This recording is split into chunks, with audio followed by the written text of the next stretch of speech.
Saudaraku, banyak orang yang tidak faham bahwasanya memberi makan dan minum itu dalam Islam adalah salah satu cara untuk mendapatkan amal jariyah.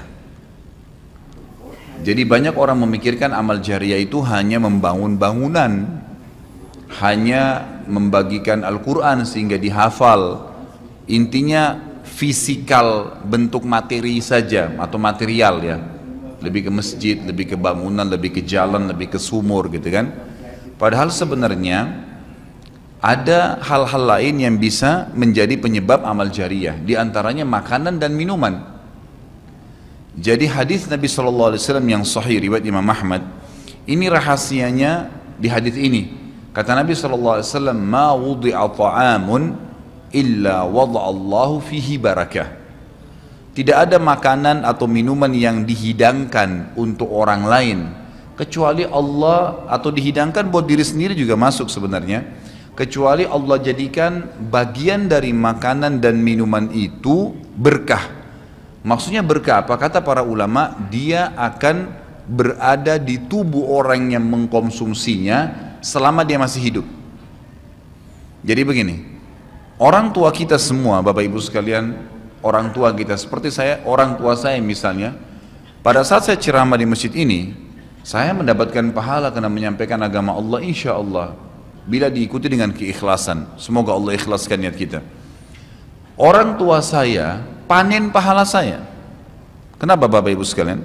Karena saya tumbuh dari ASI ibu saya, dan saya tumbuh dari nafkah ayah saya. Makanan, minuman yang saya makan selama ini sehingga membantu pertumbuhan badan saya menjadi besar dan akhirnya saya bisa hidup, maka itu menjadi amal jariyah. Makanya dalam hadis riwayat Imam Muslim, seorang sahabat bertanya, ya Rasulullah, ayyul islami khair? Perbuatan apa dalam Islam yang khair? Khair ini yang baik sekali, pahalanya besar sekali, selain yang wajib, yang sunnah-sunnah aja nih. Nabi SAW tidak mengatakan perbanyaklah sholat sunnah. Kenapa? Sholat sunnah secara individual, puasa sunnah, zikir, ngaji, bukan. Karena orang ini mengatakan khair artinya yang banyak sekali pahalanya, banyak sekali manfaatnya dan ringan, sunnah. Berarti orang lain bisa merasakan. Apa jawaban Nabi SAW? Tut'imut ta'am wa tusallimu ala man ta'rif wa man lam ta'rif. Engkau memberikan makan dan minum kepada orang yang kau kenal atau kau tidak kenal, memberi makan umumnya, dan engkau menyebarkan salam kepada orang muslim yang kau kenal atau kau tidak kenal. Tapi saksi bahasan kita potongan awal hadis ini, di mana Nabi SAW menjadikan amal yang paling baik, besar pahalanya dalam Islam ternyata memberi makan dan minum orang lain. Kok bisa? Bukankah dalam secara akal kita, kalau kita makan dan minum kan habis gitu kan? Ternyata yang dibuang oleh tubuh itu yang tidak dibutuhkan saja. Yang jadi mohon maaf air seni kita, air kencing dan buang air besar, jadi tinja itu yang tidak dibutuhkan oleh tubuh, tapi yang dibutuhkan diambil, diserat, gitu kan? Dia akan menjadi bagian daripada otot-otot, urat-urat yang memang membutuhkan pembaharuan, atau bahkan menjadi bagian daripada darah di tubuh kita dan seterusnya. Tubuh kita terdiri dari 75% air, dan Allah SWT mengatakan dalam Al-Quran, a'udzubillahi minasyaitonirrajim, waja'alna minal ma'i kulli syai' hayy. Kami jadikan dengan air itu segala sesuatu bisa hidup, dan memang seperti itu. Manusia bisa hidup dalam sebulan tidak makan, tapi manusia nggak bisa hidup kalau sebulan nggak minum. Bukan sebulan, seminggu nggak minum. Makanya para sahabat, beberapa riwayat menyebutkan seperti Abi Dzar radhiyallahu anhu, beliau mengatakan waktu beliau datang ke Mekah untuk mencari tahu berita tentang Nabi SAW, saking khawatirnya kalau beliau mengaku mau cari Nabi, karena semua orang yang datang dari luar Mekah mencari Nabi Muhammad SAW waktu zaman di Mekah itu digebukin atau dipukul. Dia dari suku Kifar, dia khawatir. Maka dia bilang, karena khawatir saya ditahu orang asing, saya juga kalau beli nanti retorika bahasa saya berbeda, maka saya minum air Zam-Zam. dan selama beberapa hari dia tinggal di Mekah itu 2 minggu cari Nabi SAW, 2 minggu minum Zamzam nggak makan apa-apa dan bisa gitu kan minum air. Beberapa sahabat juga dalam riwayat Bukhari menjelaskan mereka pernah tinggal di Mekah selama sebulan tidak minum kecuali air Zamzam, bisa hidup. Apalagi memang Zamzam punya kelebihan ya. Zamzam itu kata Nabi SAW adalah makanan dan minuman yang menyehatkan dan mengenyangkan. Tapi intinya air gitu kan, intinya air. Fungsi air banyak sekali kan gitu. Tadi kalau kita masuk makanan dan minuman dulu, memberikan makan dan minum dalam Islam ini sangat besar pahalanya, sebagaimana saya jelaskan, dan termasuk amal jariah. Di dalam Islam ada beberapa kegiatan yang kita disuruh untuk memberikan makan dan minum orang, seperti misalnya membuka puasakan orang lain dengan minum dan makan, dan dijanjikan pahala yang besar. Man fattara sha'iman kana lahu mithlu ajri sha'imin min ghairi an yanqus min ajri sha'imin syai'a.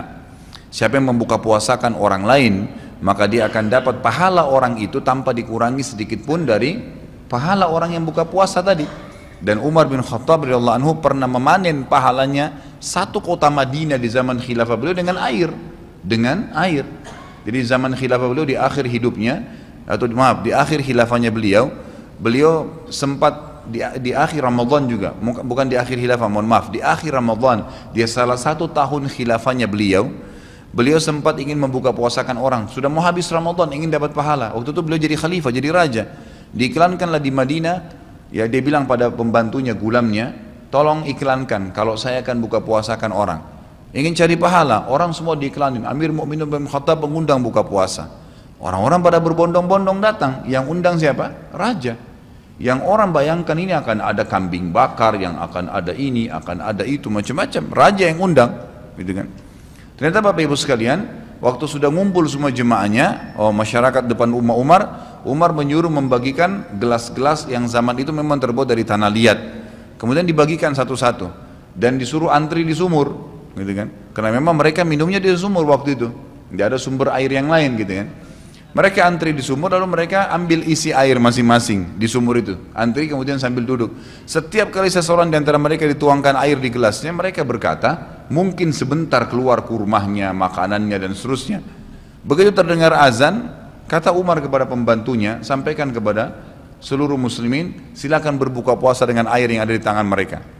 Maka dia pun mengatakan, silakan buka puasa, dan selesai segelas air ini, maka selesai buka puasanya Amir Mu'minin, gitu. Orang akhirnya bubar, tapi pada saat itu orang faham Umar bin Khattab ingin mencari pahala orang, gitu kan, ingin mencari pahala saja. Dan ini sudah saya tekankan, kalau menjelang Ramadan, Anda juga bisa ikuti pengajian saya di YouTube, ada judulnya Dahsyatnya Ramadan. Salah satunya itu kalau tiba Ramadan, ikhwah, maka maksimalkan waktu membuka puasakan orang. Apa susahnya membeli sedus air, ya, air mineral, berapa harganya? 20.000, 30.000, 20.000 rupiah kalau nggak salah ya. Air mineral gelas, isinya berapa? 40 sekian. Baik, kalau kita bagiin di masjid, satu orang minum 1 gelas, kita dapat 48 pahala orang buka puasa. Nah, itu luar biasa, hanya dengan 20.000 rupiah. Tapi anehnya banyak orang tidak mau amalkan, padahal itu termasuk selain amal jariah, dapat juga pahala buka puasakan orang lain. Nabi SAW dan juga merupakan ciri para nabi-nabi, mereka itu paling senang mengikram tamunya, dan beliau menjadikan sebagai sebuah prinsip dasar dari iman kepada Allah dan hari akhir, sebagaimana beliau bersabda dalam hadis Bukhari Muslim, man kana yu'minu billahi wal yawmil akhir falyukrim daifahu. Siapa yang beriman, mengaku beriman kepada Allah dan hari akhir, maka dia harus mengikram itu, melayanin, memberikan makan dan minum, ya, mengucapkan tutur kata yang baik bagi tamunya. Intinya memberikan makan dan minum dalam Islam ditekankan sekali, karena itu juga termasuk, ya, amal ibadah, amal jariah dan amal ibadah yang akan mendapatkan pahala. Jadi ada 2 sisi pahala yang didapatkan selain amal jariahnya, selama dia makan dan minum kemudian itu masih ada di dalam tubuhnya, maka berarti itu akan terus menjadi amal jariah. Kata para ulama, dia akan terus menjadi amal jariah pada saat seseorang tumbuh besar. Kayak kasus seseorang manusia tadi, orang tuanya, ayahnya carikan nafkah yang halal, ibunya kasih ASI, dan dia tumbuh besar dari situ. Tumbuh besar ini ternyata menjadi otot-ototnya, menjadi komponen dari tubuhnya. Kemudian dia menjadi besar, lalu dia menikah. Dari komposisi tubuhnya tadi, ternyata ada yang mengalir di sperma dia kepada anaknya. Kemudian anaknya tumbuh besar juga dari situ, dan seterusnya. Jadi amal jariah selama masih ada manusia itu. Jadi seperti itu luar biasanya gitu.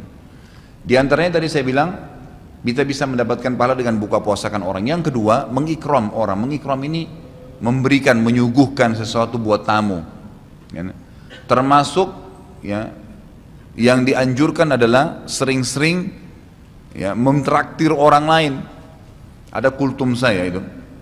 Subhanallah, saya isi salah satu pengajian di salah satu kantor di Sudirman ini. Sampai saya dibisikin, Ustadz, setelah saya nonton di YouTube ceramahnya Ustadz tentang traktir, ini teman-teman semua pada berebut nih, saling traktir-traktiran gitu. Jadi nggak lagi nunggu temannya yang bayar, tapi dia yang bayar duluan. Ternyata itu amal jariah ya Ustadz ya. Oh iya, amal jariah. Kan gitu, memberikan makan orang. Bayangkan kalau dia makan dan minum dia kenyang, kemudian ada yang jelas pasti ya, makanan minuman yang dimakan dan diminum itu pasti ada bagian yang akan menjadi komposisi tubuhnya, nggak mungkin semua terbuang. Maka itu berarti akan jadi amal jariah.